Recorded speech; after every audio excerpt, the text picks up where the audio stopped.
On this Cervical Cancer Day, myself, Dr. Abhilasha Narayan, Consultant-Gynaec Oncologist at HCG Bangalore, would like to share a few awareness tips among the public about the screening guidelines, like how we can prevent cervical cancer from developing.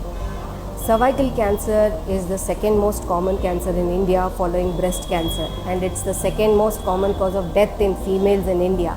So, though it is a preventable cancer, we are seeing so many advanced stages which are in an incurable stages. So that is why what we have to do as a whole, as a public, is create awareness and put ourselves in screening, in screening, and also get vaccinated so that cervical cancer can be prevented in the long run. The two of the most important prevention strategies in cervical cancer is, one is screening yourself by doing regular pap smears, which is a very short procedure, takes few minutes for a gynecologist or an oncologist to do it. Every woman who is sexually active should do these tests once in 3 to 5 years. Second mode of prevention is by vaccination, HPV vaccination.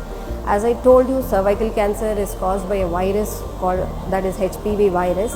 If at all we prevent this virus from getting infected in our body, or we prevent its action in the body by vaccination, in the long run precancerous lesions do not develop, and cancers also eventually would not develop.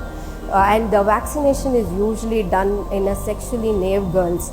Ideal age would be to do between 9 to 13 years of age when 2 doses of vaccine is given, or you can even give it till 27 years, or even it is approved till 45 years of age.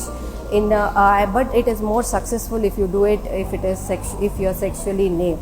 So these are the two best methods of screening and prevention of cervical cancer, because cervical cancer is preventable, and also if detected in early stage is treatable. But how do we detect it early? Unless you go to the doctor, you won't detect it. That's why every woman 3 to 5 years one should visit her gynecologist and oncologist and get herself screened and get their daughters vaccinated.